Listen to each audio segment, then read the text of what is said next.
We live in a new age, and it's time for us to upgrade our tinfoil hats. Operation Tinfoil is a freedom-focused small business and trusted sponsor of this show. Their super comfortable new line of beanies and baseball caps will not only crown your skull in style, but each of these dome defenders is lined with a silver mesh that blocks up to 99% of EMF radiation from cell phone towers, Wi-Fi, Bluetooth, and yes, even 5G. We don't know what EMF radiation does to the brain long term, but neither do they, so don't be their guinea pig and don't wait around to find out. Get your stylish tinfoil hat of the future today at gettinfoil.com. Use the promo code SYSTEM for $10 off your order. Again, that's gettinfoil.com. Use the promo code SYSTEM for $10 off your order. Today's show is sponsored by Libertarian conspiratorial fantasy author Jack Casey. Whether you're looking for a 3-book fantasy sci-fi epic of love, death, and dystopian civil war like the Royal Green series, or just looking for a quick, dark, comedic cultural commentary tale about a transsexual slayer of COVID regime vampires, like his latest book, WVW, Jack Casey Books will keep you adequately entertained and pondering the universe to your weird little heart's content. He's the Ayn Rand meets Stephanie Meyer meets somebody who actually writes entertaining books with his own unique little downer-esque flair. Find out more about Jack Casey Books at the aptly named jackcaseybooks.com. Once again, that is jackcaseybooks.com. Ladies and gentlemen, as the world continues to end, we are back. This time, we've gone a whole week without libertarian drama to obsess about, so we've decided to create some of our own. I'm here with, of course, the elderly Dave Casey. Lovely Dave Casey. Dave, how are you, sir? Slip. I'm doing great, dude. Anxiety levels are lesser than last week. I'll try and tone it down. Sorry for yelling. No, keep them up. Keep them up. You were hired to be resident asshole around here, so if you let your tempers down, I will let your pay decrease right along with it. The incentive for the rage, just like the algorithms. Oh, you motherfucker. Yeah. It's like Twitter around here, you know? You can't let things get too boring as the world ends. But we do have a great episode for you guys today, and we're going to skip the normal intro because we've got a lot to get to, and we've got a candidate to grill, I think. Oh, sorry, coward. I read that wrong. We've got a coward to grill today, and on a lot of things. And this episode is brought to you by a lot of lovely people, including you guys, first and foremost, and only in the Downers Club. People like Kate Paris, Thought Offender, Jennifer Something, Zenger, JC, Justin Savoy, Joey Ferguson, Perry Nord, Andrew Chatterone, Ozmataz Buckshank. If you guys want me to read your name properly, maybe you should have less retarded names. But Joe Kabinski is okay. Anthony Meyer, Tim Brown, Howie Snowden, Mary Rome, John Barnhouse, etc., etc. If you'd like to get your name on that list and have it read in correctly someday, go on to patreon.com/thesystemsdown. We'll get more weird, more raw, more offensive, more content. No longer weekly, but whenever I feel like it. I don't think we're doing an after party today, but normally that's what that would be, and you would fund that, or you would fund all of this. That's how you keep this going. So if you like this, go support it. Patreon.com/thesystemsdown. Now, as was mentioned, special guest today, and normally I would play the candidate grilling, the little stinger there for that, but I don't think that's fitting today because, as I said, he is not actually a candidate. So I've got a different intro for Dave that I think might sting even more. Let's get weird.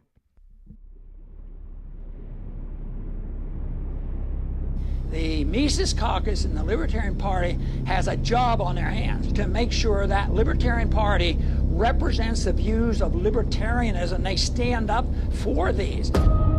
Libertarians are the inheritors of an exceptionally venerable tradition of ideas that is noble and beautiful. And that carries with it a grave responsibility. We must be true to that inheritance. Enough putting people to sleep already. It's time we finally woke them up. The people know about it. They're awakening to this. They're listening to this message. It's up to us to do something about it. People crave authenticity. If you're going to get involved, this is serious, you better have some fun. This caucus is 3 years old, and it is the force in the Libertarian Party today. I sort of have to chuckle when they describe you and me as being dangerous. Not going to let the people who apologize for our torturers tell me they're offended by my joke. You have a right to do things that are very controversial. You're not up there trying to crack silly jokes. You're up there sending a message. This is who we are. We are the Ron Paul Army. That's who we are. We are dangerous to the status quo. We are in the business of ending genocide. End the lockdowns, end the wars, and there is no force on this earth powerful enough to stop an idea whose time has come. We weren't here to fight with other libertarians. We're here for the revolution. Freedom is popular, don't you know that?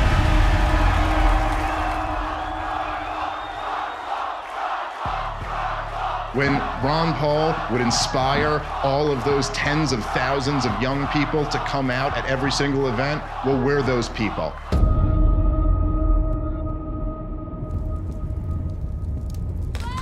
Ladies and gentlemen, the future president of the United States, Mr. Comic, alleged politician, coward, confirmed, Dave Smith. How are you, Dave? I am good. How's it going, boys? Man, that was a good video, man. If I could ever track down whoever made that thing, I'd like to tell him. He did a good job. If only. If only. By the way, can I tell you how I talked to Michael Heiss a couple days ago, and this is how out of Twitter drama, like he typically is that he goes, I told him, I was like, oh, I'm coming on this show. And he goes, all right, dude, like, just like a heads up, like, he's like, Smods is really like, I think he's really angry at you. Like he straight up called you a coward on the show I was on. Man, I was like, that's real sad. Like, it's real sad, like, Heiss. Yeah. No, but that's like, he's like referencing the whole thing. And I mean, like, not only have I made it explicitly clear, but I have ridiculed repeatedly anybody who still believes that I believe that you're a coward. I know that he must have missed the whole thing, but he had no idea. I had to tell him the whole thing. I was like, no, like it's a like a joke. And he's like, I don't think so, dude. Like he said it like pretty serious. Like I don't think it's a joke. And I was like, well, no, like he made a whole campaign for like a year about calling it was me a really long joke, but it was a to joke. Get, like me on his show. And then he goes, oh, you know what? It might have been a joke. Yep. Now that you filled me in on all that, it might have been a joke. I think it was. Yeah, I have that effect on people, but it's all good. How's it going, man? Your schedule's free, so you're more available to come on the show these days. That's nice. Your people slid into my DMs and they begged me to bring you on this show after last week's episode. Yeah. I had to. I was like, I got to find a way to get out in front of the people, and this was all I could come up with. Yeah, that's what cyberbullying, the pillars of the liberty movement, can get you. Yeah, y'all are weak. It's all good. No, really, how are things? We'll get into some of the history, some of the drama, and all that stuff. But how are things going in your current stage in life? I know you just had a kid last year, and there were some bumps in the road there. But how are you doing, man?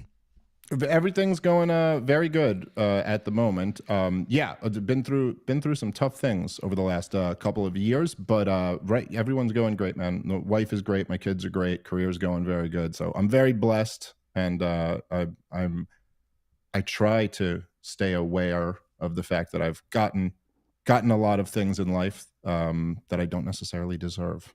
So I'm grateful. Gratitude. Practice it. Yeah. I mean, I want to make a gay joke. I respect it, but I don't know. I don't know how to deal with these deep-seated emotions. I'm supposed to be here grilling you. But taking it back to the early days of my involvement in even like when I was working on the Vermin Supreme campaign and they were brainwashing me and shit into all the woke stuff, I was like, those Mises Caucus people, they are bad. And then I got out of that and I heard that this guy who I started trickling into, because even though he was obviously a racist and a misogynist and an anti-Semite or whatever, I was like, let's see what he has to say. And I was like, okay. And then I heard through the grapevine that this guy might be running for president. I was like, on the Mises Caucus ticket, they had that boring Jacob Hornberger guy, and they're going to have somebody interesting. And then I was like, what are these Mises Caucus guys about? And I looked into it, and I was like, oh, shit, they're just right on everything. That's the problem. And if they tie Dave Smith, man, I want to be a part of that. So that's what got me involved in the Mises Caucus at all. And here we sit in the future, and things have changed a little bit. So let's take it to what got you wanting to run for president. What was the impetus for this harebrained scheme of comedian Dave Smith running for president? Well, I never wanted to run for president, but I started considering it and then ultimately planned on doing it because I just it was really Scott Horton and Michael Heiss. There were others as well, but who were really like, dude, you got to do this. This is our best play here. And it was kind of out of a feeling of kind of obligation to the movement, and also, like I got the point they were making, and I kind of agreed with it. I was like, yeah, I think I am kind of like uniquely positioned to do something here that could make a lot of noise. The first thought of it ever was Scott told me this was during I guess it was early in 2020, maybe like March or April, as the world was shutting down. And him and Jacob Hornberger were like really just not seeing eye to eye because Jacob Hornberger wasn't taking any of Scott's advice on how to run the race. And there are lots of areas where he was just running a very poor campaign.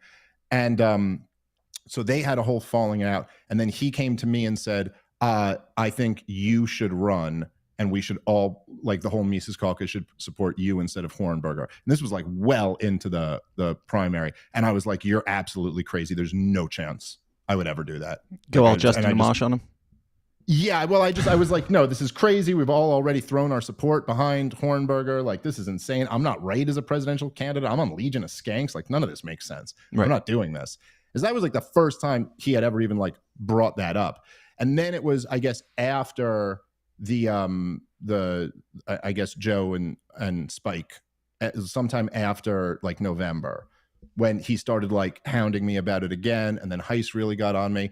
And I don't exactly remember when, but there was somewhere in after that point where I started to like be like, yeah, maybe I should actually consider this, because maybe this would actually really help the cause and kind of help us all level up. And then it just kind of grew from there. And then it got to a point where I was like, I had all but decided I was doing it. I was certainly, if you had strapped me to a lie detector test around the Reno reset around that time and asked me, will you be running for president, I probably would have said yes. And I would fucking hope so, since y'all made me make that video for it. Well, I had nothing to do with making you make any videos, but it was an honor to make that video. Whether it holds up over time or not, I'm glad I made it. I honestly, I think that video still holds up. I don't think there's anything said in there that I don't still believe, and I still feel like the Mises Caucus is doing that. I think it's kind of, I understand there's a lot of disappointment that I'm not running, and I get that, and I take the blame for that. That's on me. But I think if you zoom out, it is still pretty incredible what the Mises Caucus has accomplished. I think we're still like kind of in a position that's so much better than where we were a few years ago with the old guard. I think we've kicked up a lot of dust and made a lot of noise. People now, particularly just over the last week and a half, it's been really cool that I've seen a lot of people, like influential people, recognizing that, like, man, in this time of craziness, the libertarians are really the ones who stay consistent and really still have their principles. And I mean, all three of us know that is only because the Mises Caucus took over the Libertarian Party. And that if it was any of the old guard, the immediate message would have just been like, been Yaron Brooks or Brooks, or whatever his name is. Maybe not quite as bad as Yaron Brook, but it certainly would have just been like, just condemning the terrorist attack, just saying Israel has a right to defend themselves, just never like in any way, stepping on the landmines. And as I've always said, I think that's the most important thing for us, is that we're willing to say the most, controversial things when they actually matter, that are true and in line with our principles. So I think what we've accomplished is really important. And I think there's still a lot of important work to do. And again, I'm still doing everything I've been doing. And I think I do see myself as like trying to continue on like Ron Paul's movement and spreading this message across as many big platforms as I can get on. Now, you say that you're still doing everything as you've always been doing it. Do you still get introduced at your shows as the next president of the United States? No, I didn't. I never cared for that introduction. In fact, I've asked a couple times to not be introduced that way. But no, I haven't gotten that one lately. Yeah. Okay. Just checking. I am curious. It was kind of allowed for it to go on for quite some time before the announcement was made. And the announcement, I know that you made an announcement, and then it came out in your special. I just want to play the clip from the special real quick, just so people know what we're referencing. Sure. Then we'll talk about that. But this is your 30-minute special that just came out. He's the president, and he's running for re-election. And the top candidate who he's running against is Donald Trump. That's where we're at. It's Trump versus Biden, part 2. This time older, fatter, and more retarded. That's America's slogan. This is... We were like, no, those are still the best guys we could find. We're gonna have to run it back. That's where we're at. Dave Smith. Okay. Nah. I'll just keep doing this. Seems safer. All right. So. It's a banger, dude. When I first saw that the first time, I was rolling, dude. I'm both sides on it. The troll in me, the guy who calls somebody a coward until they come on my show, certainly respects it a lot. But I can understand why that would have pissed some people off who didn't see your 24-hour notice that you were not going to be making all their wildest dreams come true. Yeah. Well, look, man. I mean, I can understand where people may have taken that the wrong way. It's not as if that was not something I planned. You know what I mean? Like a guy shouted that out in the middle of my taping, and that was just in the moment something I thought was a funny response to it. But then it was edited, and you were like, "Yep, that's staying." No, I mean, I'll be honest that I totally forgot that was in it, and was not even aware that was in the final version. Like, I mean, I remember it when it happened in the recording, but I didn't really think through whether keeping that in or not keeping it in. I wasn't I tried to not be super involved in the editing because it's just it's very brutal to edit your own comedy special. But I would say to anyone who's if that bothered them, I would say that I can assure you I did not consider running for president or ultimately decide not to lightly. They were both very serious decisions, and I know that they impacted a lot of people. I did, put out a long post about it in the Mises Caucus group, and I did, I talked about it a bit on Clint's show, and then I hosted a Twitter Spaces where I took questions from people who wanted to ask. And I think if you listen to any of those or read the post, this was a very serious decision for me, and I was aware I was letting a lot of people down. So if that clip gave someone the impression that this was just a flippant decision, that I was just nah, I'm not going to do that. That I was just saying that because I thought it was a funny thing to say in the moment. That's not the case. Yeah, gotcha. So what was the reason for the delay on the actual announcement coming out? Because I imagine you had been processing this for a long time and made the decision long before it actually trickled out, right? It was, I mean, there was kind of a period where it was in doubt. So I had called earlier in the year, I had called Scott and Michael and had a conference call with them. And I told them I was out and I couldn't do it. And then they, both of them, for quite a while were trying to persuade me to do it. And then there was a point where I was like, all right, let me see. I need more time. So it was kind of in doubt. And then eventually I came to the conclusion that I was I just can't do it. It's not the right thing for my family. And that's got to be my first priority. So but it was, I don't know exactly when that was, but it was at least a few months before I announced. And there were a lot of considerations. It's it's kind of a big thing to announce, and I really wanted to have a plan. I wanted to have something, you know what I mean, that still in the works here. I kind of felt an obligation to a lot of the people like Michael and other people in the Mises Caucus and in the Libertarian Party to have something in the works at least close to on the heels of this. So, I perhaps, there was a whole period of time, there was a lot of stuff going on in the back of the scene. Like I was trying to get Judge Napolitano to run, because there was like a hint that he might be open to doing it. So that was a whole process where I was trying to make that happen. And so I didn't want to announce before then. I also kind of I wanted to make sure that the Mises Caucus guys at least had their strategy going, so that I didn't just kind of like leave an opening for the old guard types to kind of like come back in. To be completely honest, I thought that Justin Amash was never going to run if I was running. Yeah. And I thought that if I announced that I was out, I thought there was a good chance he might.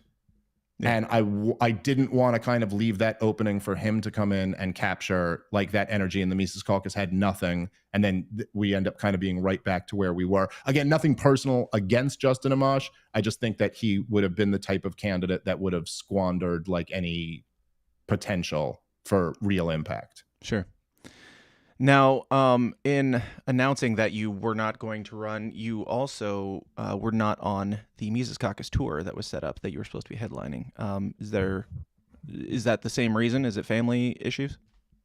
When that was happening was all kind of like a bit of a tough period for me. It was also a lot of, there was also just a lot of like just business stuff that went into that. Like I had just hired a new agent and he had like booked other gigs for me. And I was like, we had never like firmly come to an agreement on which one of those Mises Caucus tours I was going to be doing and which ones I wasn't going to be doing. And that was my fault. I think I kept putting it off for a while. Like I was going through a lot of shit, and then Heist would be like, hey, I need you to like commit to these dates. And I'd be like, all right, I'll let you know. I got to talk to my new agent. Let me figure this all out. And like, I'll get that back to you next week. And then there was just like kind of conflicting things that ended up happening for a bunch of the shows. So I ended up only making it, I think, to one of them. But yeah, it was stuff like that. Gay. Yeah. So with the dropping it, I mean, family does come first, certainly, and I don't hold that against you. However deeply or not deeply you want to get into that, feel free. Was it just your woman cracking her whip and being a bitch? Is that it, or is there more to it? No. It was nothing. It was nothing like that. The truth is that I was having a tough time, and I think and I think she was too. I think we kind of went through this very traumatic thing, and in my mind I kind of thought that like by that point it'll be over and resolved, and then I could like take on this presidential race thing. But when that point came, it wasn't over and resolved, and in fact it was there were a lot of scars from that time, and it was just with what we were going through, and there's nobody cracks any whips on me in my house. But after like a lot of conversations, we were kind of like, okay, look, this is where we're at. This is what we'd have to like do and sacrifice, and what it would mean logistically to do this. And I just thought it was like, I just thought it was wrong, and it was too much to ask my family to sacrifice after what they've all been through and kind of what I was going through at the time.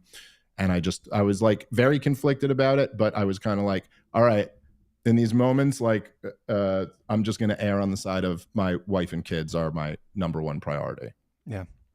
I respect you for that, but how does it make you feel knowing that you let everybody down and the entire liberty movement is dead because you dropped the torch?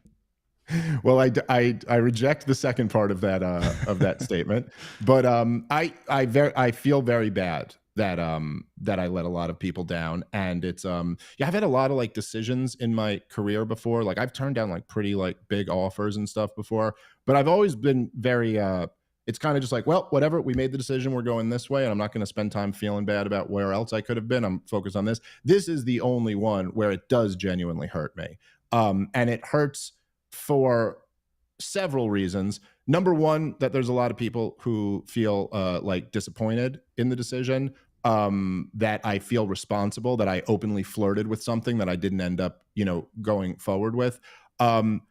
Number two, even though I really don't, like, my life is much more fun than running for president would be. You know what I mean? Like, I love what I do, and I don't want to like get on the phone and your life could be a lot worse money. and still be more fun than running for president would be.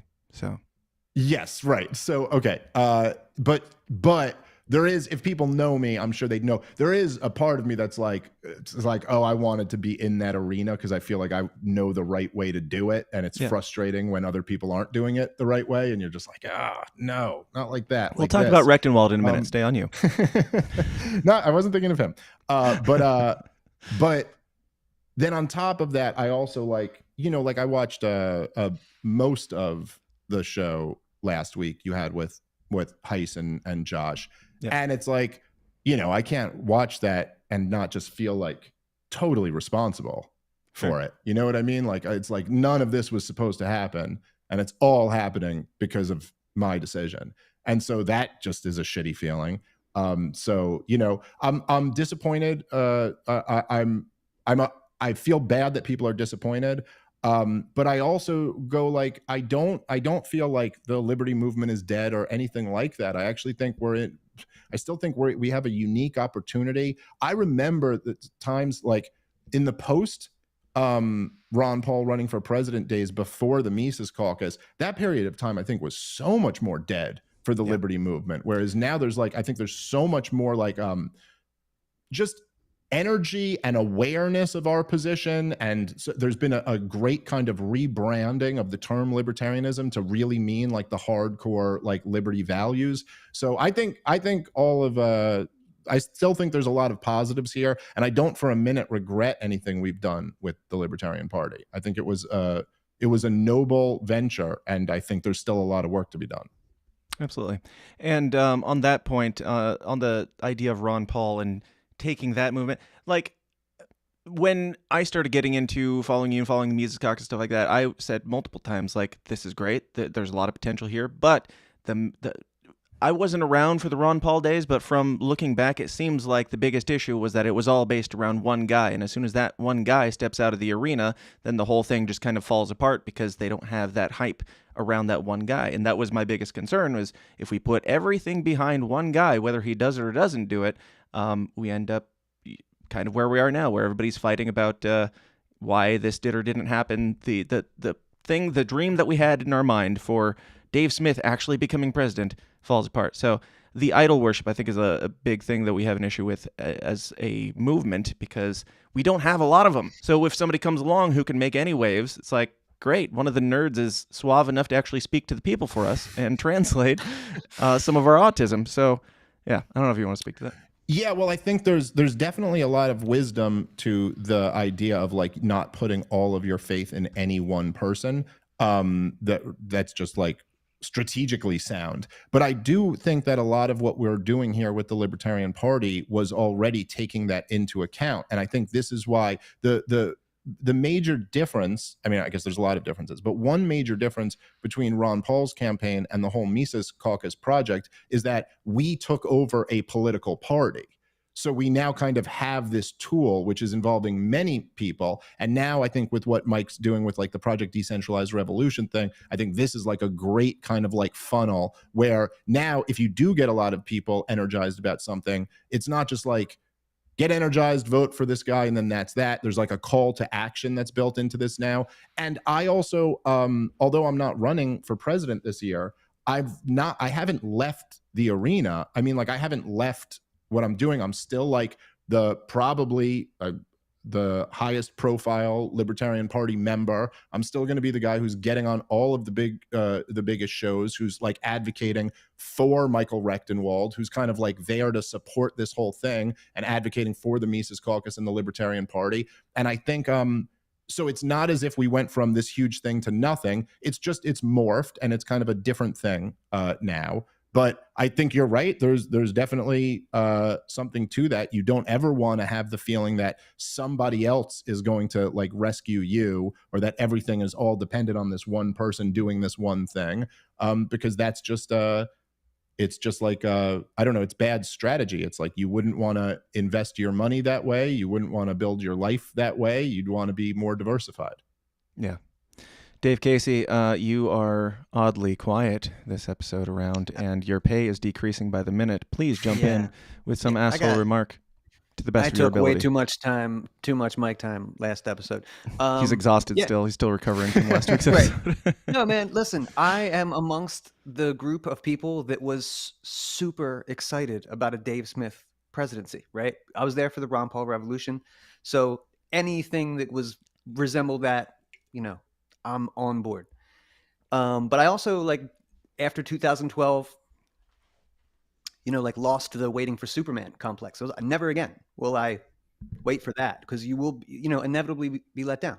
So while I'm still, in fact, I'll say to Dave, the next time that an entire movement comes around you and goes, dude, you're the guy, next time, just consider. But I totally understand, man. Like, I'll say this. I'm never gonna flirt with running for something and not follow through on it again. Good idea. If you ever hear me talking about running for something, I'm running for that. You got a lot of time, right? I mean, Biden is 80 something years old, so you get a lot of times, Right. Oh yeah, yeah. You No, you could be a coward like 20 more times in your life. Right.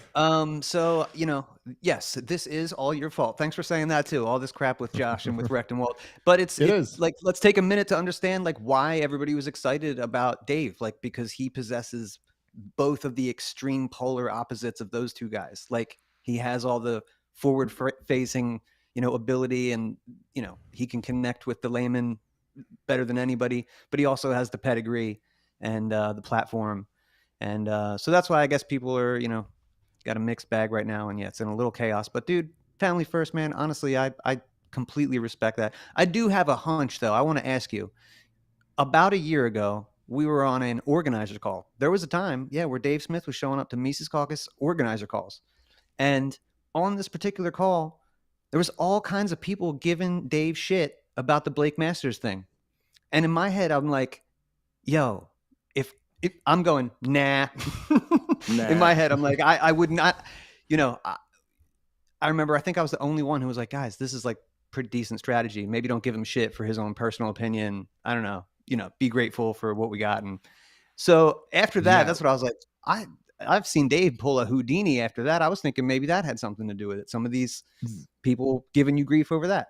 Assholes. No, that really wasn't a factor in my decision not to run. I will say though that it did take a lot of the energy out of me at the time. I was really like just fucking kind of bewildered and really disappointed in some of our own people over that, particularly because it was so the timing of it was like I went on Rogan and had what was my biggest appearance yet, where just for whatever reason, it was the clip where I was talking about Ukraine, and it like went super viral. To this day, it's the biggest thing I've ever like been on.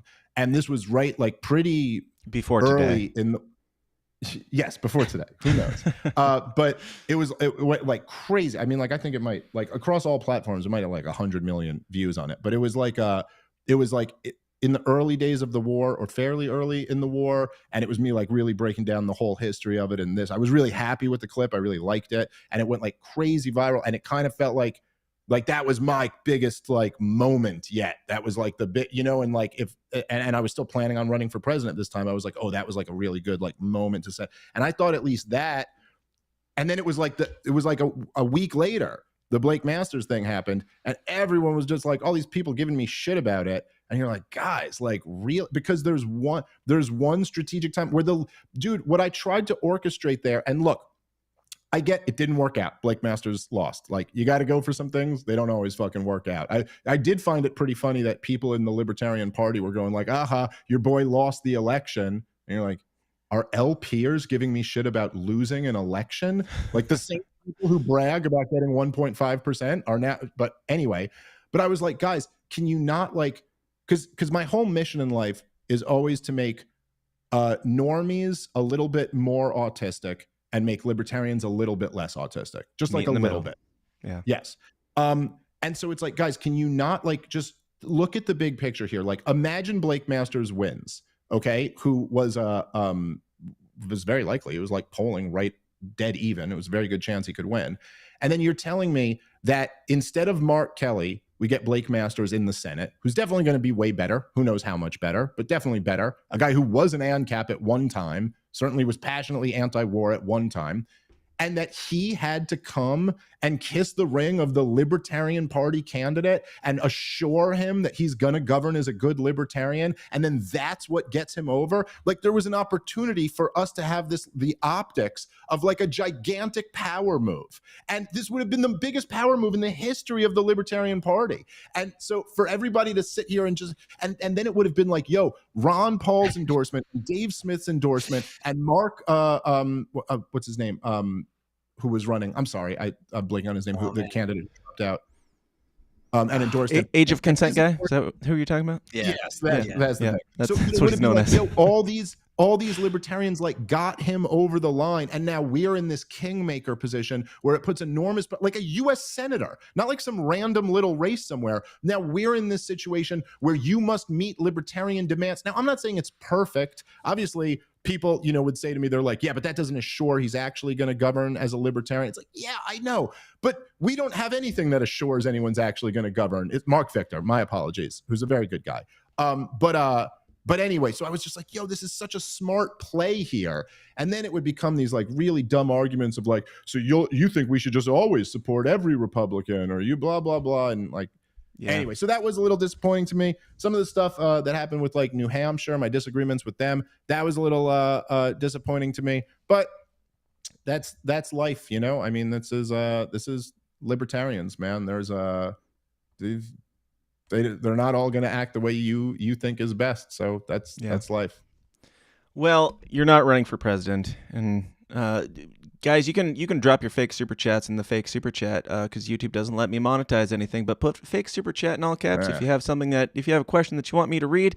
We will get into a whole bunch of the candidate stuff, and moving on from why Dave is a coward, we've established and beat that cowardly horse into the ground. Now let's take a quick break, and we'll be right back after this brief word from our sponsors.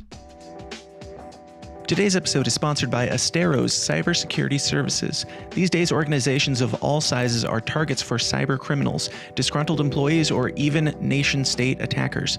Astero's performs cybersecurity services, providing expert guidance to help organizations defend against threats and protect their data. Astero specializes in penetration testing, where they perform ethical hacking on networks, web apps, or organizations as a whole to simulate what an attacker would do and plug the discovered holes before anyone malicious finds and exploits them. Asteros also specializes in vulnerability management, security awareness training, phishing simulations, cloud security audits, compliance readiness assessments, and much more. As technology expands, it becomes easier and easier to run a business, but if your security is not growing along with your company, then you're going to run into problems. If you don't personally have a company of your own, definitely pass this information along to someone who does, because for a limited time, Asteros is offering companies an attack surface audit completely free. Let Asteros discover potential entry points to your network and how susceptible your company or organization is to cyber attacks. To learn more and to take advantage of this essential offer, just go to asteros.com/free. That's Asteros, ASTEROS.com/free. And we're back with Dave Smith 2028 for president. And how was you guys' break? It was a good one. Did you guys do anything? Yeah? Just do any traveling? No? Okay. Now moving on to the present a little bit more. And again, if you have questions, drop them all caps fake super chat if you have questions for Dave, and we can jump back to anything because I know that we had some. We'll get to that. But this is a clip going back about a year and a half around Reno time where Dave Smith, when interviewed, or no, this is the comedy show, podcast thing. I was there off to the side where you said this. If no one else emerges who can fucking do what I know I can do, then I will do what I have to do. All right? So if that is an appropriate thing for the FCC to say. All right, whatever. So if anybody else emerges who's better was always the thing. I mean, obviously some things happened to where you had to make some decisions that weren't necessarily reliant on finding somebody better. But do you feel like we've found somebody better with all the candidates that we have running right now? Do you think that there is somebody better than you currently running? I mean, look, better. There are look, I was always, and I know people who got excited about my run will disagree with me on this, but I always said this. Even look, when I was saying that in that clip, which was the day before we took over the party, I was all in at that point. Like, this was my plan, clearly, to do this. But I always said this, and you could ask Heiss or Horton or like any of the people who were like really my like close people who I talk to about this stuff like all the time. I was always like, look, I'm an incredibly flawed candidate. There's lots of problems with running me. Now, I bring certain positives to the table also, but like, Jewish control. First of all, well, yeah. I mean, being able to decide the weather every morning when you wake up is a nice bonus. Must be handy. Sure. Yeah. I was surprised you didn't shut down my internet this time with some bad weather like you did last time. But go on. That's right. Oh yeah, that's right.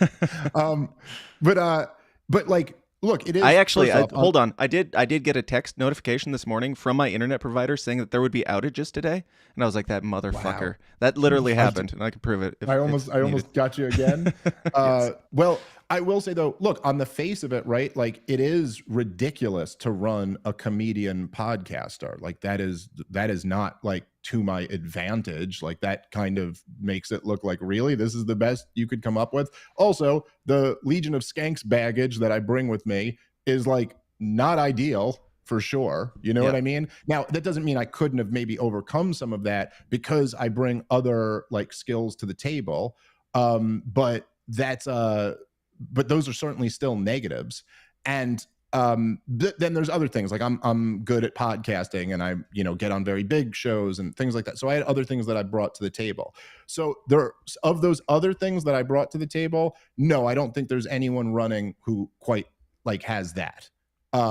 However, I also do think that in many ways, like, and this is why I'm supporting Mike Rectenwald, is that in many ways, having somebody who's like a college professor, who's a serious like thinker and an author, a guy who's written 5 books in the last 7 years, which is insane. And they're really good, by the way. If people haven't read his books, like I've read Google Archipelago and The Great Reset, and they're like phenomenal, like really, really good. Sure. And having someone like that run, who is a more like serious candidate in a lot of ways. And then having me kind of being his hype man, like me being the guy on podcast going like, yo, you got to check this guy out. There are benefits to that also. So like, it's debatable and there are lots of different like things to consider here, but I certainly had a lot of flaws as a candidate as well. Will I say any of them are better than me? I don't know. There's a certain thing I would have been able to do that probably no one here is positioned to do. Sure. Yeah, and you did say we'll get into Rectendwald a little bit more later, but you did say, what was it? Earlier on in this conversation, you said something about having an obligation to finding a replacement. Now, once that replacement was found, is there any part of you that's like, I wish that I didn't have to do this, but I do feel that obligation as being the guy who dropped out to support whoever they come up with? No.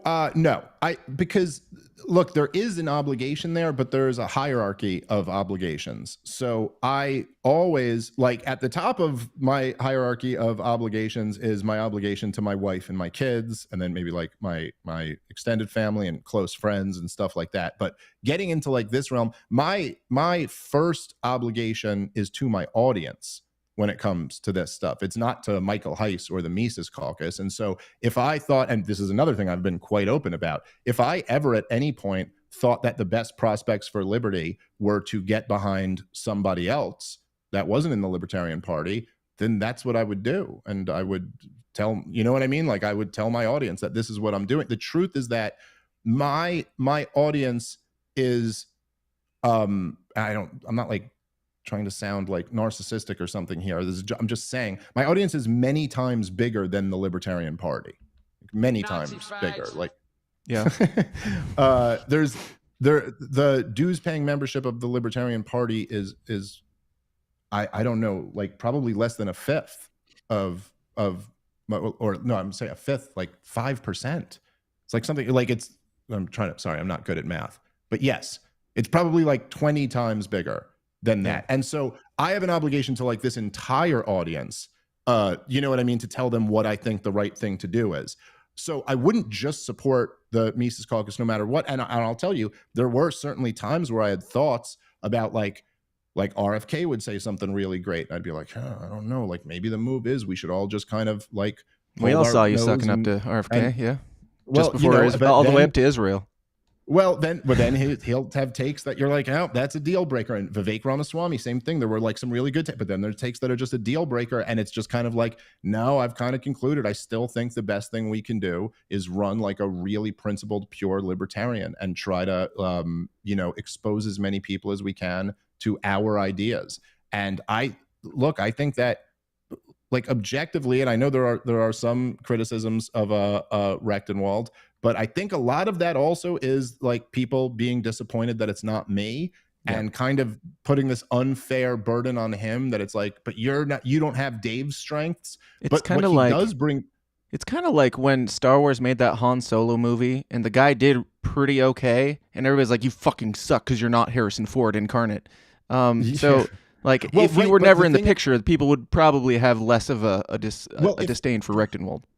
If you get over me not running and you reach like whatever the 7th stage of grief or whatever, and you're at acceptance of that, then the 12 shots of acceptance. Go, dude, yeah, you're 12. When you take your 12 shots of acceptance, then come talk to me, and you'll see that Rectenwald is undeniably the best presidential candidate since Harry Brown.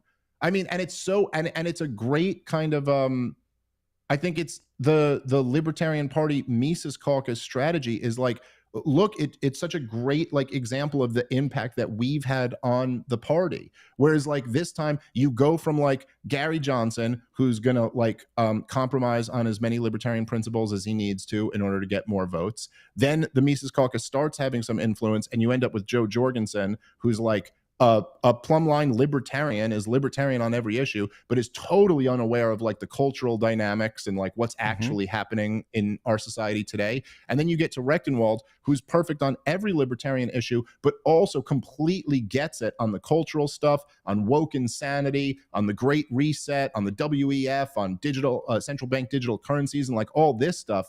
So it's like such an improvement to me. And again, I think a lot of those people who say that if the knock on him is that he's not exciting enough, as I say, like, that's not really what is the most important thing with these moments. The most important thing, as the video guy, I have to disagree with you.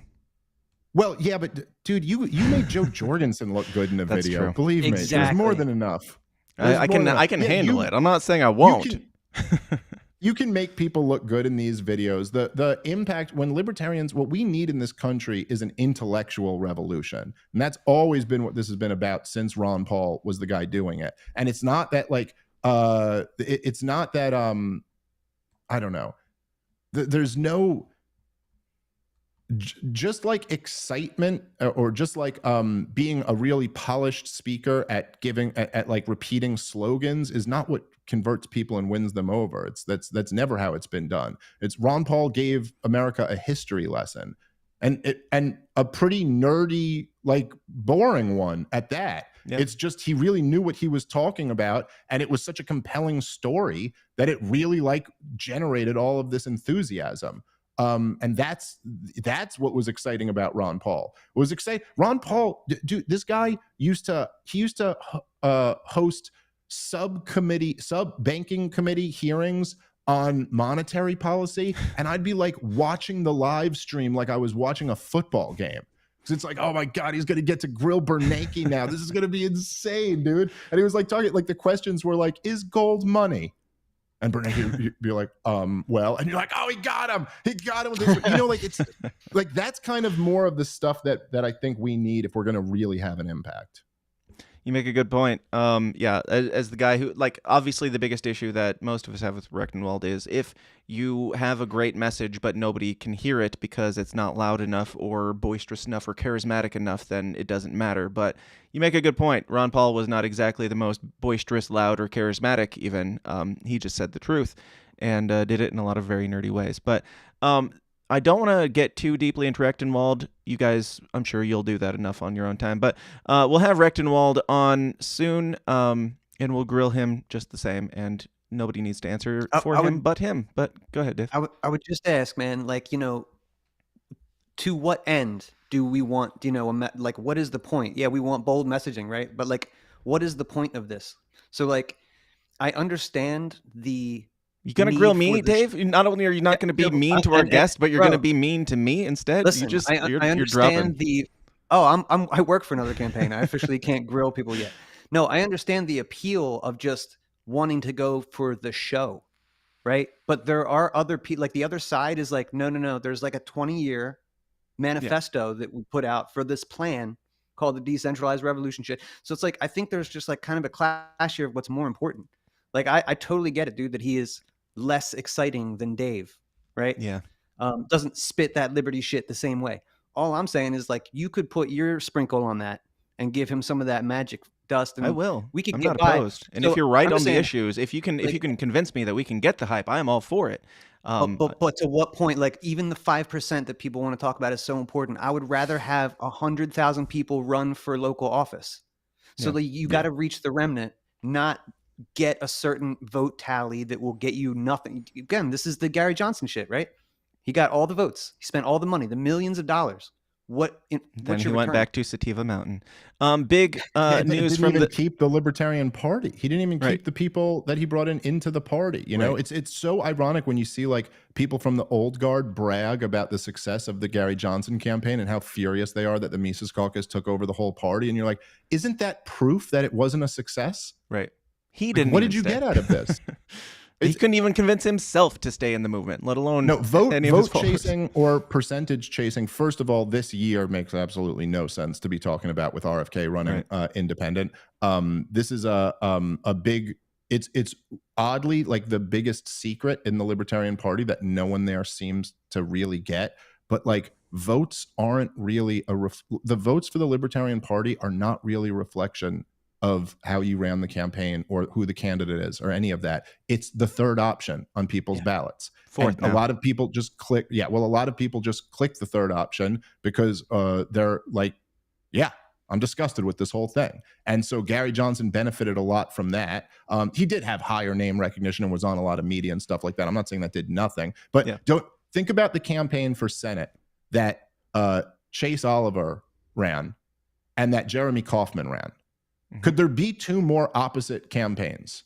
You know what they both got? 2%. Right. They both got the exact same thing. Doesn't that kind of tell you something there? It's not really about your Twitter ads. It's not really about that. So the point is that what we want to do is not even think about like the number of votes we get. We want to think about who's going to be able to convert more people to our cause. Who's going to win over more hearts and minds of people. That's always been my thing. It's like that's what matters. And I know Justin Amash used to disagree with me on this. I saw Mike Termat the other day was saying a thing where it's like, no, we have to run to win. And it's like, okay, this is just delusional. Yeah. This is delusional. Thinking you're going to get 5% this year is delusional. I'm sorry. Yeah. That is. It would have been hard with Dave Smith on the ballot. It would have been hard to get 5 with Dave Smith. So everybody put that to bed. Now what? I never would have said what Josh said to you guys last week, that like, I forget exactly how he said, but he said, I know I can get 5%. I'm shooting for 15. I would never have said that. And I would be in a much better position to say that. You're a liar. That is just not true. It's not going to happen. And anybody who says that knows it's not true. And that's been that's the litmus test for me. If you're saying we're going to win or we're running to win or we're going to get more than 5%, like you know, not even deep down, up here that you're lying. And there could be something you could say, like if Josh says, I know I'm going to get 5%, there could be something that followed that would make it reasonable, but it would have to be something like, oh, Peter Thiel is completely convinced that I'm the guy and he's giving me $300 million in super PAC money to launch this campaign. Or like, Rupert Murdoch is completely convinced I'm the guy and he's going to use his entire media apparatus to like promote. But short of something like that, there's no way. It's just, you're not living in reality. Yeah. Lying or dumb. Either way, it's not valuable. But we do have breaking news from Andrew K. He says Dave Smith is a racist. Dave, how do you plead? No, can't sue him for slander. Yeah. Fake super chat from Justico Mitchell. Hey, fuck you, regular Dave. I am now in bylaws and RONR. What's that? Hell. Robert's. Is that Robert's rules? I don't know. Hell, thanks to you. Nah. A punchline in your special. Just nah. Love you, but something else. But also fuck you, man. Coward. Okay. Thanks for that. Right. Yeah. Hector Roos says, did Dave Smith cause more harm to the liberty movement in the LP than Gary Johnson? I mean, I'd say no, but that's for you guys to decide. I would have to think about that one. I would say no, but I mean, maybe in just that it caused more of a rift than Gary Johnson did, because Gary Johnson, he had support and then he played that out and lost, and the support trickled away just as expected, with this being like in the middle of all of this, in the middle of an election cycle. Yeah, I could see how somebody might come to that understanding, but whatever. Yeah, fake super chat from David Fight says, how will Dave still use his platform to boost whoever is the nominee? Well, I mean, I think I've already been boosting Rec quite a bit, and I think it's not just using my platform, but using like the other platforms that I go on.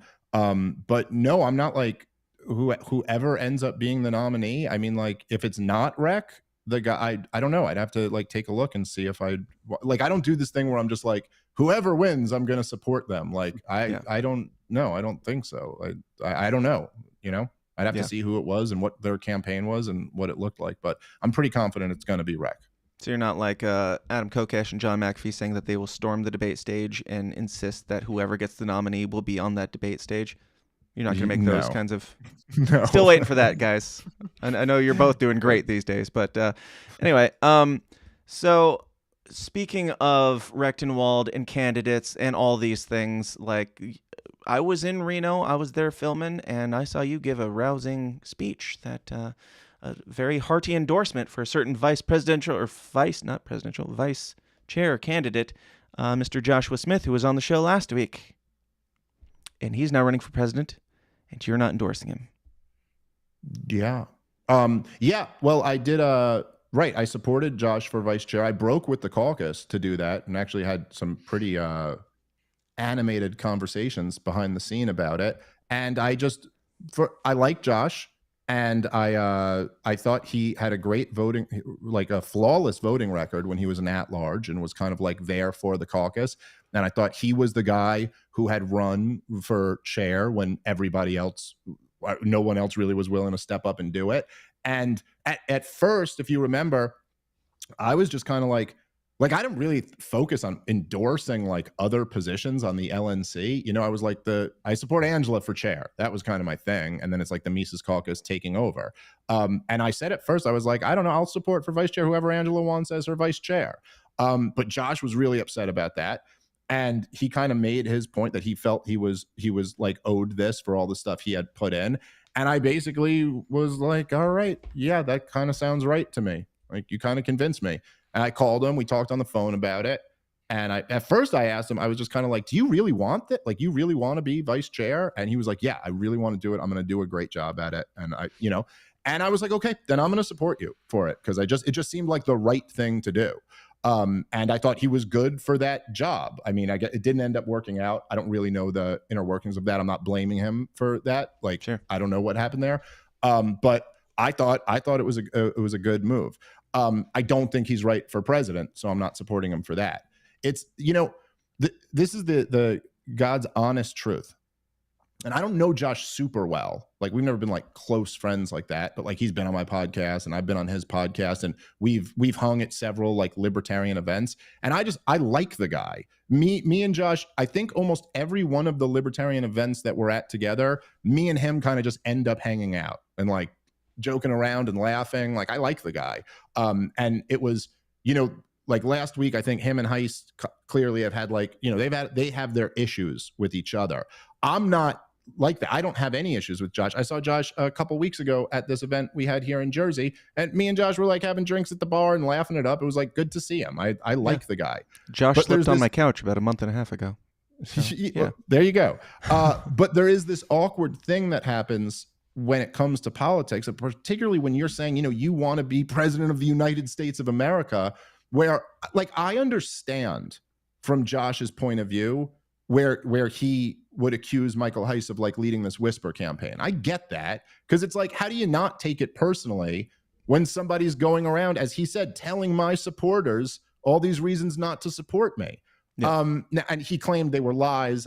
I never really saw where he demonstrated anything was a lie. It was more kind of like, oh, Heiss said you're trying to split the caucus or something like that. I don't know. Is that exactly a lie? But right. It seems like a difference of if opinion. If he had said, or whatever, from my perspective, it would appear as though, like, yeah, same thing. Yeah. So, but anyway, but from the other perspective, which I also see from Heiss's perspective, it's not like it's a whisper campaign. That's kind of like out of respect to you. I don't want to like publicly trash you, but like privately, I do have to say why I think you're not right for this. So I'm just saying, with that as the disclaimer, I don't want to be accused of leading like a whisper campaign against Josh, which I could understand where he would feel that way from his point of view. And I can understand, by the way, that this is going to bother him, me saying this.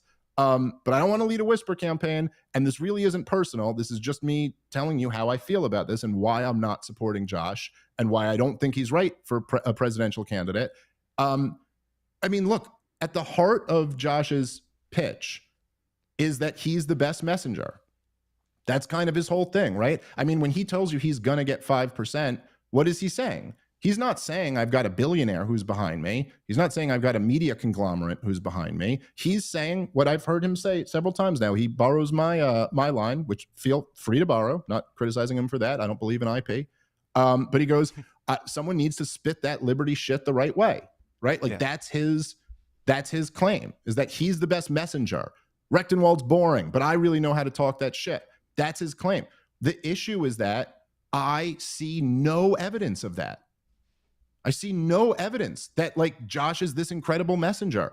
I don't think he's good at messaging. And you know what? The truth is, Josh is a podcaster who's been podcasting for many years at this point, who has no audience in his podcast. It's not like there's any evidence that, oh, his message, when exposed to people, just like really draws people into this world. And where are these, like all these people who Josh has converted? Look, Clint Russell has been podcasting for substantially less time than Josh has, and has blown up enormously bigger than him.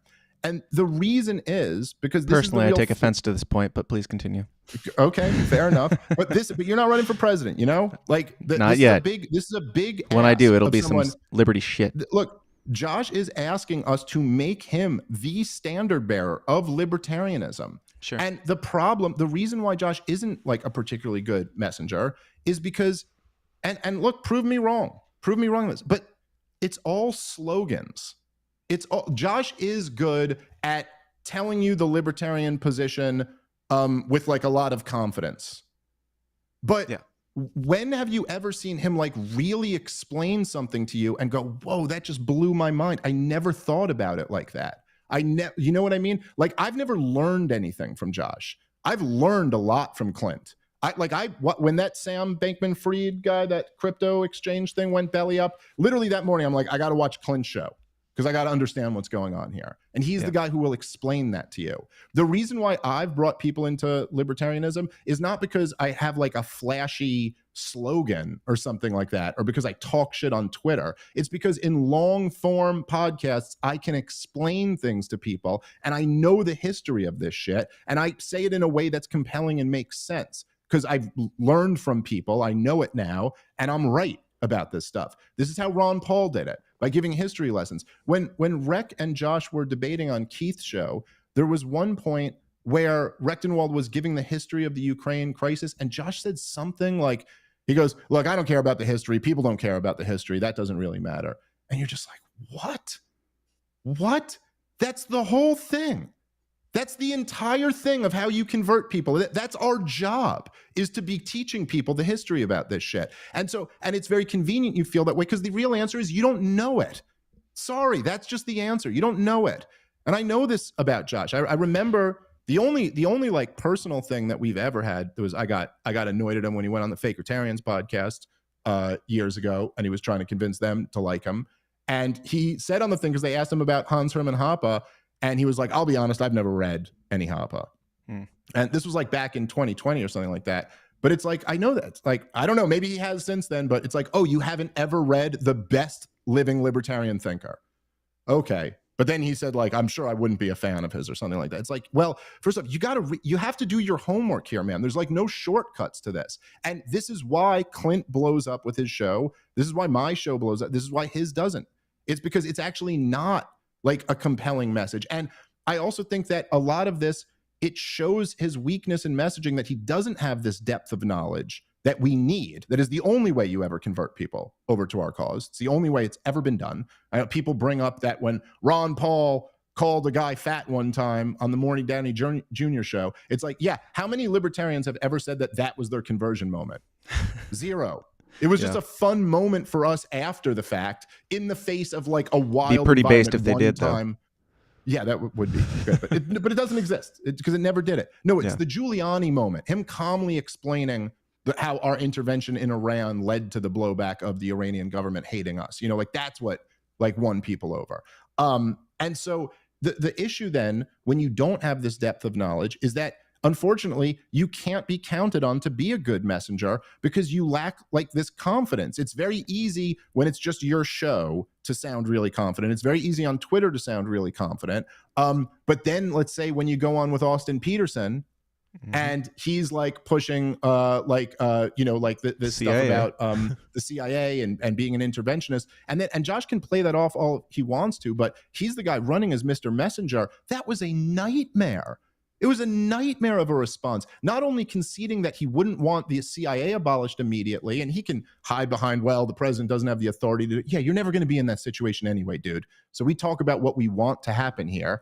But then he flatly said, no, I'm not a complete non-interventionist. And you're like, no, dude, that is our one non-negotiable policy. But see, this is the difference, right? And you guys know that I'm supposed to debate Austin Peterson. I think we have to schedule a time. We were supposed to do it the other night, but we couldn't. But you guys know, you know enough about me. If I was on Austin Peterson's show and he starts talking about that stuff, you know, I would be like, okay, there's an audience here.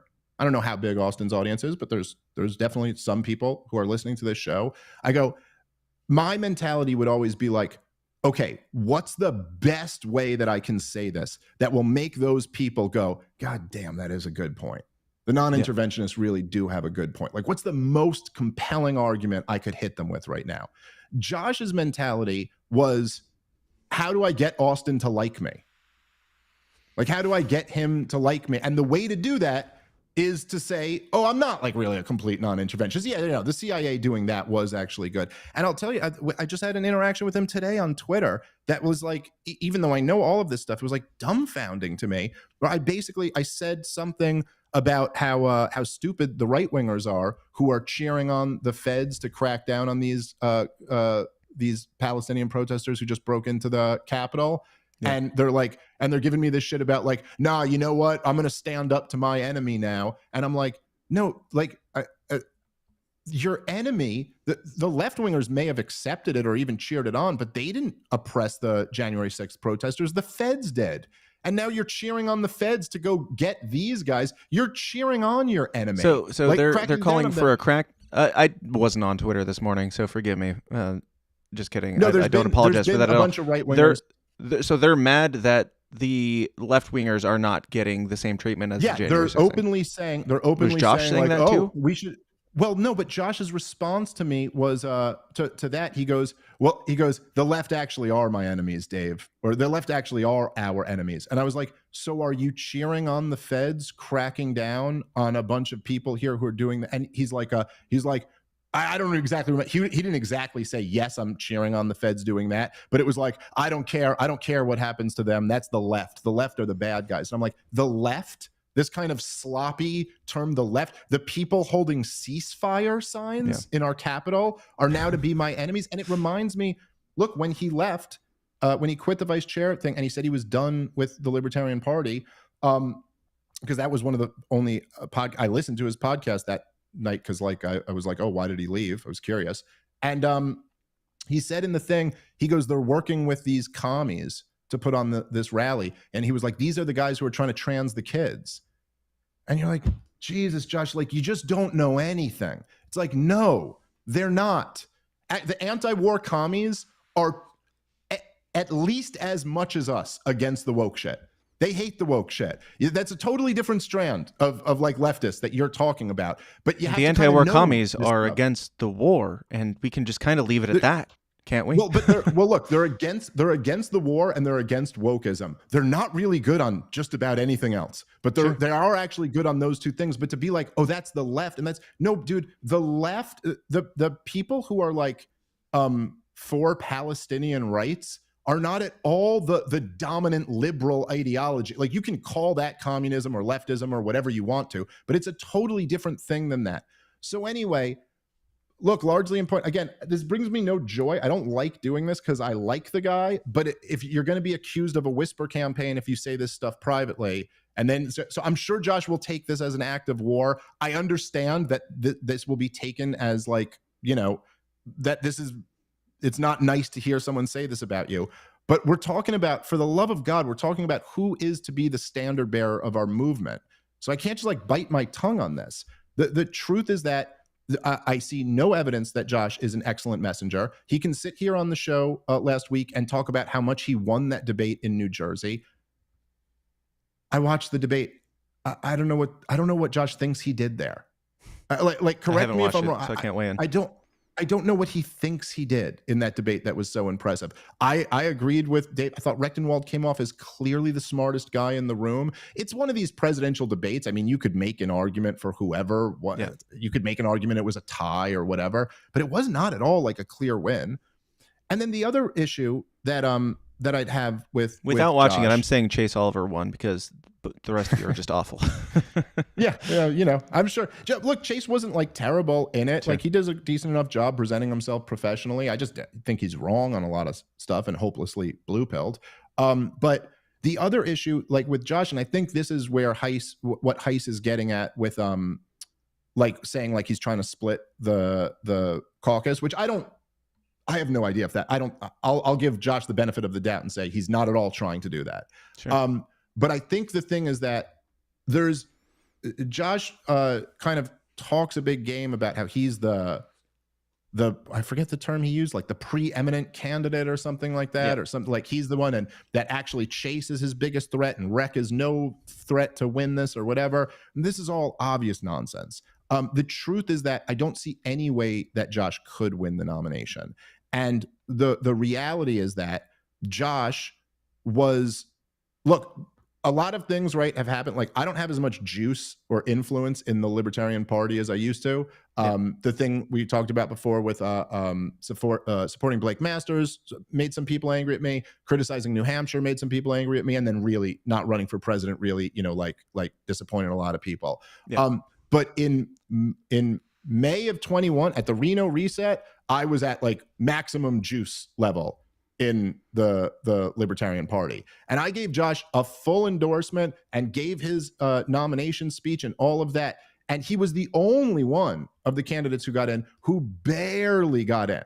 Even with all that, like barely got through. Everyone else won with like super majorities. Josh won on like the 5th ballot or something like that against Noda and 60-40 Noda. It was very up in the air. And he did it weirdly with a combination of me and Nick Sarwark whipping for him. Sarwark's whisper campaign. Yeah. But yes. I think that was really a whisper campaign. I don't know how much that actually ended up changing things, but I'm just saying.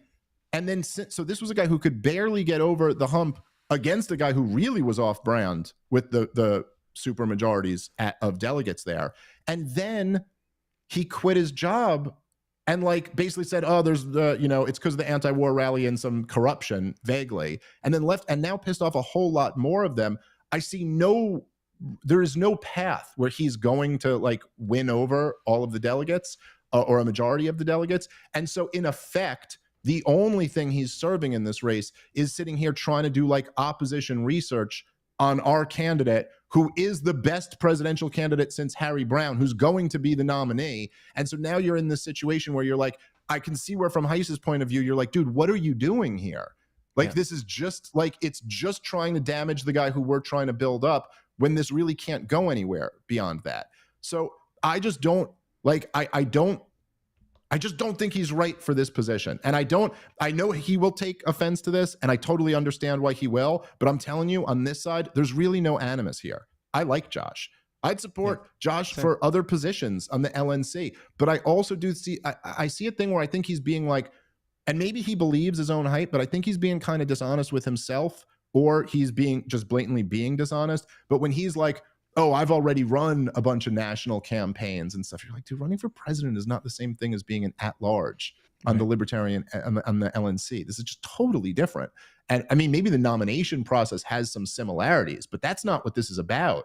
This is about running a messaging campaign after that. And, you know, like, I don't know. I didn't watch the whole thing, but like, I know he got on Tim Pool. I saw a part of it and it's like, okay, great. You got on Tim Pool. Like, what'd you do with it? Yeah. I just see him being quiet and then kind of agreeing with all the other guys. Like, I'm going back on Tim Pool in a couple weeks. When you see me there, believe me. So I'm not just going to be sitting there being quiet and disagreeing with the guys. And there's a reason why, like, lots of people get on Tim Pool, but the question is, like, what can you do with that?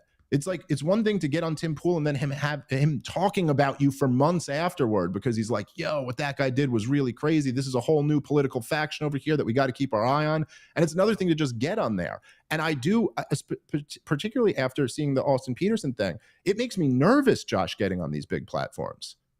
Like, I'm like worried about, like, you know, he's like talking about how he's trying to get on Patrick Bet-David's show. You're like, okay, man, Patrick Bet-David ain't Tim Pool. Patrick Bet-David is like a shark of a grilling interview. It's like, you got to really be prepared for that. And so you can sit here and say, hey, Rectendwald doesn't deliver slogans in as impassioned a way as I do. It's like, yeah, but I have total confidence in Rectendwald that, like, Patrick Bet-David, bring it.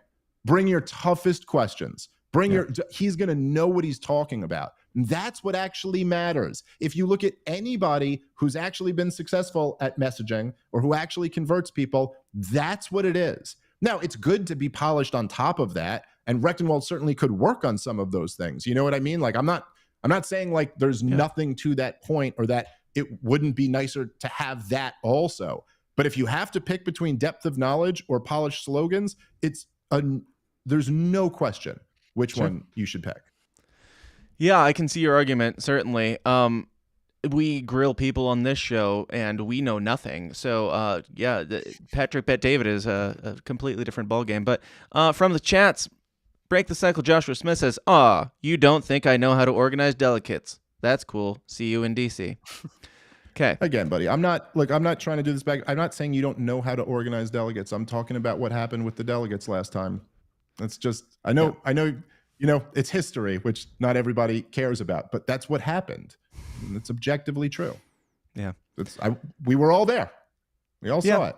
It was, and this was before you quit the LNC and threw people under the bus and kind of alienated more people within the party. So I will see you in DC. And you know, that's that. Again, nothing but love, Josh. This is just, I know it's harsh, but you don't want whisper campaigns about you, right? And you don't want people lying about you. So I'm just telling the truth publicly.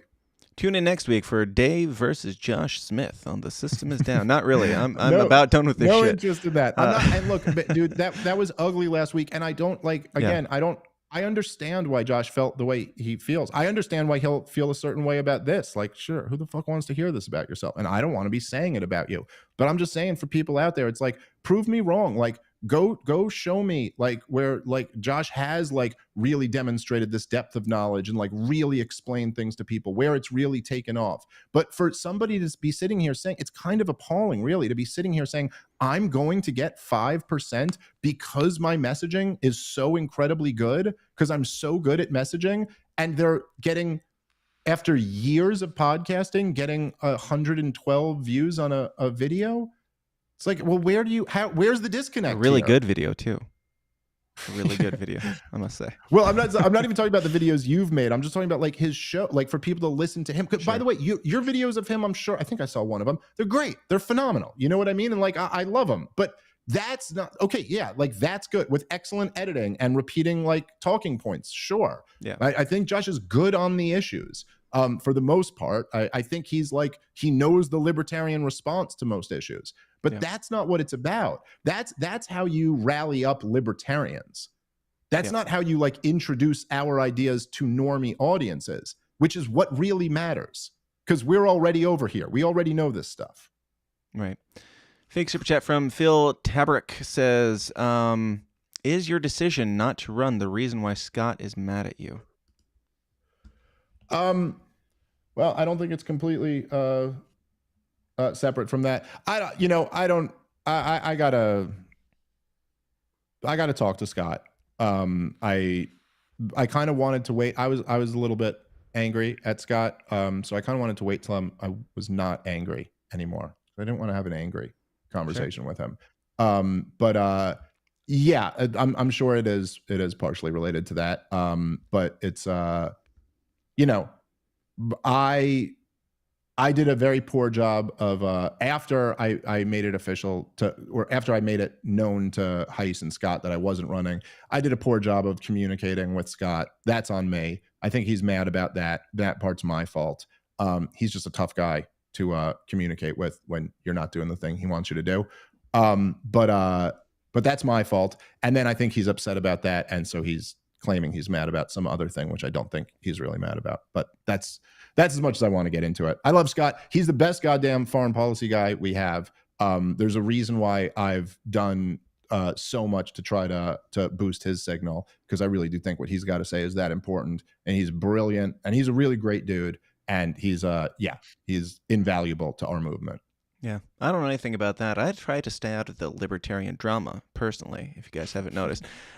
Fake super chat from Guy. He says, as a father, I totally understand you not running for president. On a side note, how was your trip to Europe? Travel away from your wife and kids. What a prick. Okay. I mean, it's not. I don't know what spirit that was meant in. Because I'm going. It's text. I'm actually leaving. I'm leaving tomorrow for that trip. But yeah, I'm going to do shows for 5 days and make a ton of money and bring it back to my family. Like, I don't know, and not get your life threatened in running for president. It's a different thing than running a presidential campaign. So yeah, it's that. Yeah, this is not a fake super chat, but I thought I'd bring it up. I don't know what his name is, but he says, this is sad. It's one thing not to run, but it's really awful to basically throw the election just for the sake of some backroom deal with Heiss. No one is buying this. Oh, my God. Well, I mean, when you say no one is buying this, I love when people use these terms. I feel like he's made a really compelling argument so far. So saying nobody is a little... Well, no one is buying this. Literally, I think Judge Napolitano just endorsed Rectendwald today. I know Jeff Deist has already. I have already. Like, yeah, it's like no one's buying it. Like, okay. And I'm sorry, it's just so laughable. The idea that I have a backroom deal with Michael Heiss. Like, what do you think Michael Heiss has to offer me in terms of backroom deals? What do you think he has money to give me? Like, what do you? I'm not even saying this is a knock on Heiss. I love the guy, but it's just so funny that people have this thing like when people be like, oh, like I was just grifting or something like this, where you're kind of like, yeah, that was he gained a lot. 2000, yeah, in 2018. Coming off of like my fourth Joe Rogan appearance, I was like, you know what'll really lock in the views for me? Attaching myself to the Mises caucus of the Libertarian Party. That's really what'll fucking blow this up for me. Dude, nothing I do, the Libertarian Party does not add any value to me. That's the truth. Like I brought value into the Libertarian Party. I'm not extracting anything out of it. And if I wanted to grift, believe me, I could be a lot better at grifting. There's no grift in going on Rogan and talking about Yemen. Right. Go on Rogan and talk about trannies and get 20 times more hits on the videos. You know what I mean? Like, there's plenty of grifts I could do. But no, I'm here because I believe in this shit. And if you think there's some backroom deal I made with Heiss, like, I love Michael Heiss, but the relationship with Michael Heiss has never been that he's offering me something or that he's dictating my views on anything. That's just not the relationship that we have. I'm supporting Rectendwald because I think he's an excellent candidate. He's like, dude, he's literally written like 12 or 13 books. He completely understands the real threats that are facing us today. He's a Mises Institute like podcaster and speaker. He's like, take the fact that I was ever going to run out of the equation. Wouldn't everyone know? This is what I've been talking about this whole time. This is who I've said are the type of guys who we should be running. So that's just none of that's true. All of what I'm telling you right now, my feelings on Rectenwald, my feelings on Josh, this is just the truth. This is how I feel about them. And hey, if you disagree, then that's fine. Disagree with me. If you have a counter argument, I'm happy to hear it. But the idea that there's some backroom deal going on is just retarded. Gotcha. Meredith says, fake super chat, will California ever get an apology on how you bailed on our convention for a stand-up gig and wouldn't even tell us? Yeah, guys, like... Wait. I've got his response. Nah. That actually would be the appropriate response here. First off, I didn't bail on California. They asked me to do it, and I wasn't able to do it. And there is this thing like, guys, like, I think I do a lot to try to like spread the word of libertarianism and then also of the Libertarian Party. That's kind of my role in this. Like, I'm good at getting on big platforms and explaining this shit. I've built up a pretty big platform where I'm good at explaining this shit. But also, look, like, I have a job and a family. And when you're asking, when a club makes me an offer, like, I get paid way too much to do what I do, okay? But I've worked very hard for a lot of years to get to this point. And like, if a comedy club offers me a huge sum of money to come do a weekend there, and then you guys go, hey, can you come speak at our convention? And I'm like, sorry, I have a gig that weekend. It's what you're asking me to do is just take a tremendous pay cut for a lot less of exposure or benefit of any kind. Yeah. Literally, it's like, I know this. I saw one of the guys from like Porkfest this year was like complaining. I saw in response to you tweeting this show, Dennis was like, oh, he asked for an arm and a leg to come up here. You're like, dude, like, okay, that's capitalism, baby. I make money. Like, what you don't understand is, like, if you're asking me to not do a gig where I'm going to make 10 times the money, and like, you're asking me to do this, like, you're asking for money. It's like, hey, Dennis, are you going to give me 20 grand? Right. Give me 20 grand, or you don't care about liberty. Right. Is that like, how is that unreasonable? Like, I'm sorry. I got 2 kids. Like, my obligation is to give them a really great life. So I'm sorry I didn't make the California convention. I was at it the year before. But I'm sorry I didn't make it this time. I don't know what to say. Yeah. One more here. Profound Will 43 says, fake super chat. Dave killed this analysis. Really sucks, but you can learn from it if you wish to move forward. Hope it happens. Ego is a hell of a drug. And again, as I said last week, the biggest takeaway for me always is politics is don't let your friends become politicians. Politics ruins all of the stuff.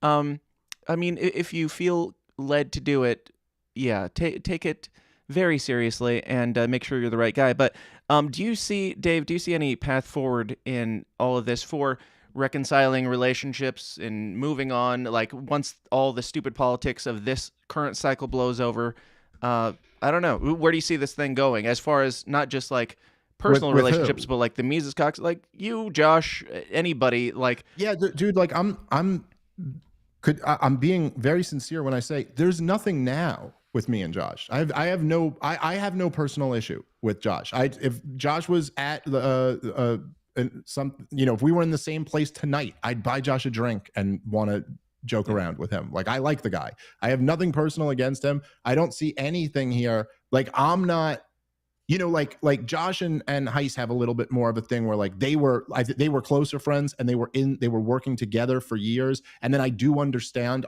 to be honest, on both sides, I understand where there's like, I understand when Josh is going like, this is the true vision of the Mises Caucus, and I was the biggest recruiter in the party. I understand where that's a slap in the face to Michael. Like, that really is a slap in the face to this guy who worked tirelessly and has not compromised his vision at all. And also was a huge part of you being, your recruiting efforts.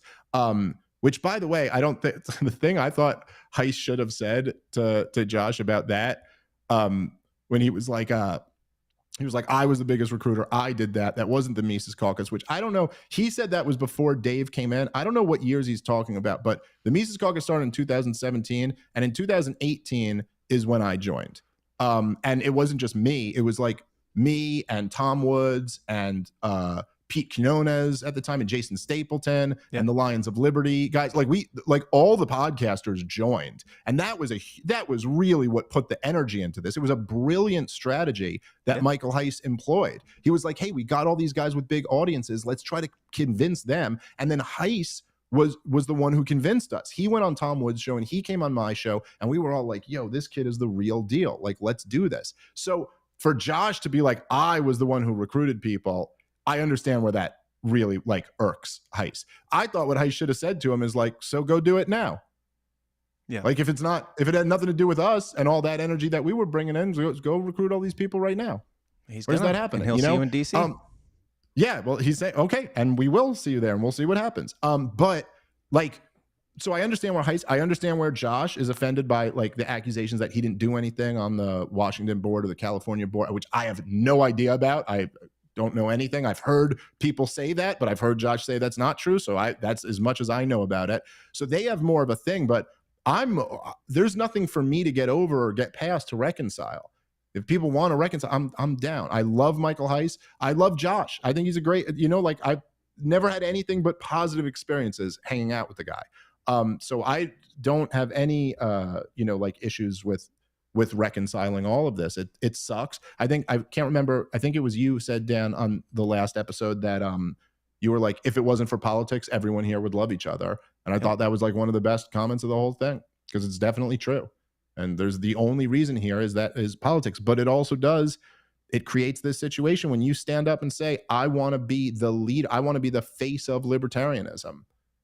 Then, okay, but that's a really big ask. And then it's like, I can't not tell you why I don't think you ever should be that. Yeah. And I mean, that's kind of the whole point of these grilling things, is that I don't have anything against any of them. I work with a lot of them, and that doesn't mean I'm going to throw my hat in the ring for them, because at the end of the day, what you're asking for is to represent me. Yeah. So that's a big ask. And currently, I still stand fully in support of the most logical and reasonable and sound of mind candidate, Mr. Joe Exotic 2024. Oh, God. Hey, guys, do better. That's all I'm saying. Kate Paris says, fake super chat, Dave, will you be talking directly to Yarn Brooke? And I know that she's very passionate about Yarn. She's a different kind of nerd, and she's very passionate that that Yarn Brooke disgraced the good name of Ayn Rand and the Ayn Rand Institute.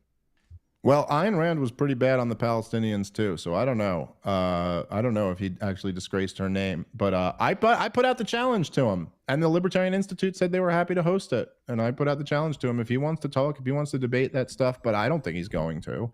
I mean, he's like, so I saw that debate with Brian. Yeah, he knows what would happen. Yeah. And I saw his debate with Brian Kaplan. And like Brian, I thought Brian won the debate, but Brian was like way too nice to him. Mm-hmm. Like he just like he did call him out for like his whole argument being like a tautology, basically. But like I don't know, he said a lot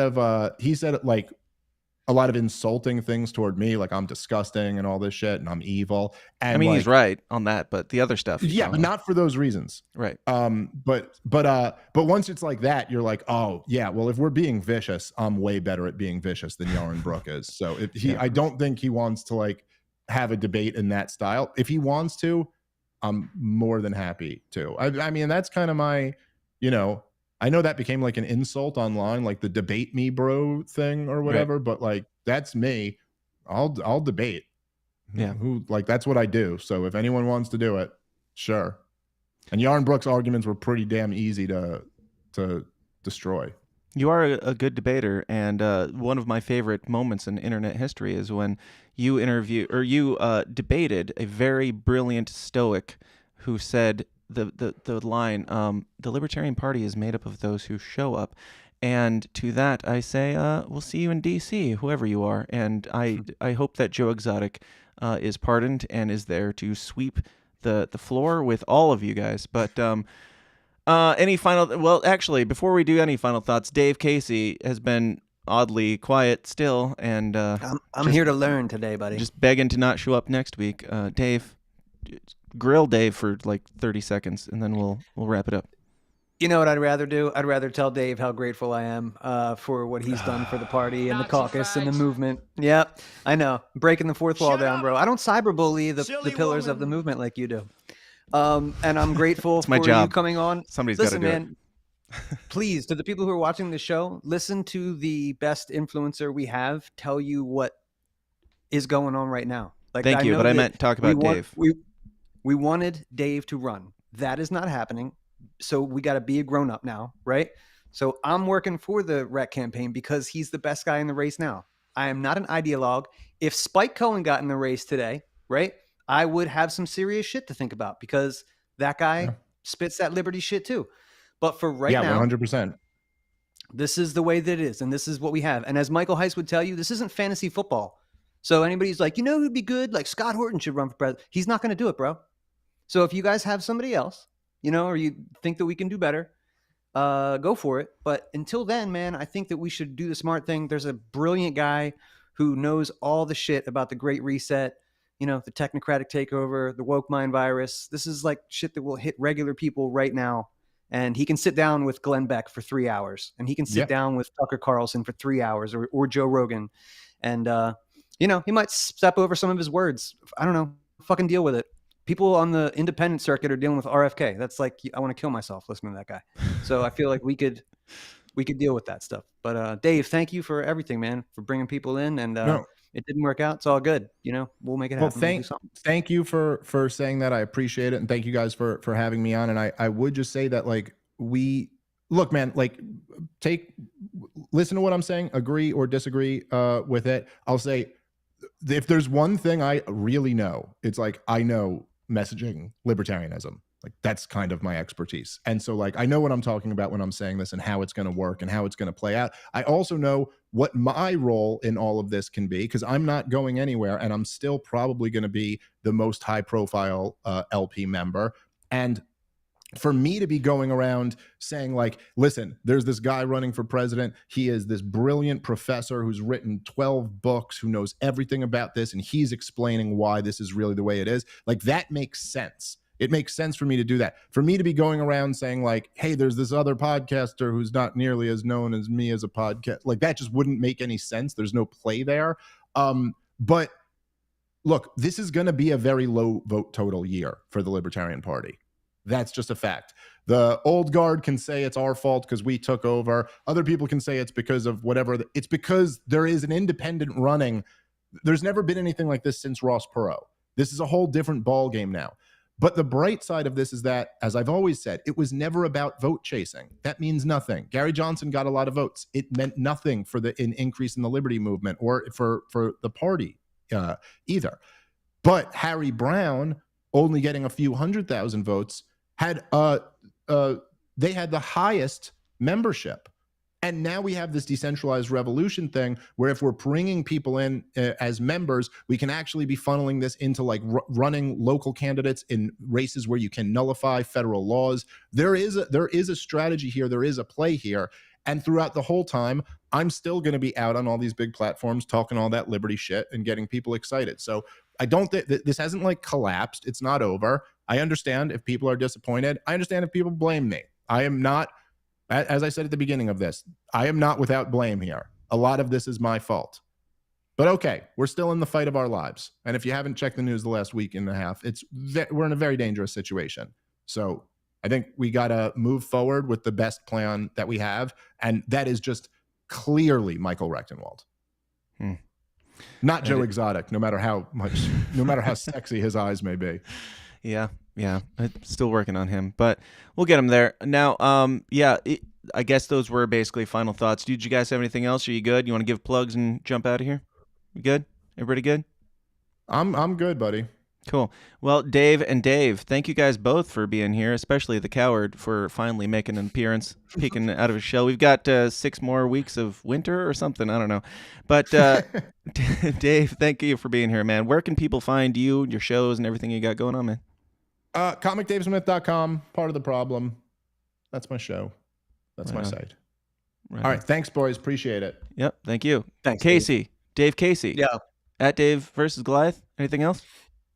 Yeah. Follow me on YouTube as well. I got a channel. I think I'm going to take a little bit of a breather with the podcasting stuff though, bro, as I'm working for a candidate. I think it's, that coward fucking bailed. He couldn't even stick around for the outro, but I know. That's okay. Let's talk a bunch of shit on him now.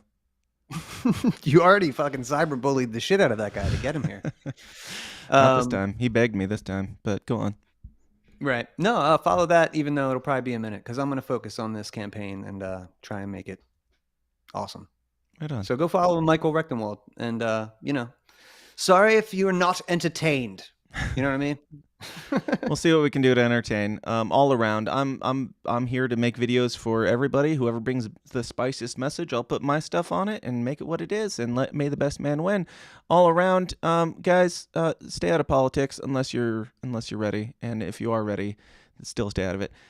This has been fun, and we will have Rectendwald on soon to defend himself instead of talking about him every week. But yeah. This is good, and thank you, Dave Smith, for being on, even though you bailed, and we'll talk to you. Thank you all the chats, everybody for hanging out. We'll see you all next time. There's no after party today because, life and family and stuff, but Dave, it's been a pleasure, man. Thank you, man. Yeah. Always. See y'all next week, or next time. I don't know if next week. We'll see you soon. Until then, question everything, stay uncomfortable, enjoy the drama, but try and squash it. Be bad. Have fun. Talk to you later. Bye. Welcome to the system. Everyone's a victim. Doesn't matter if you're black or white, it hates you all. Here inside the system, violence is a symptom. Fighting for what's right, but somehow everyone is wrong.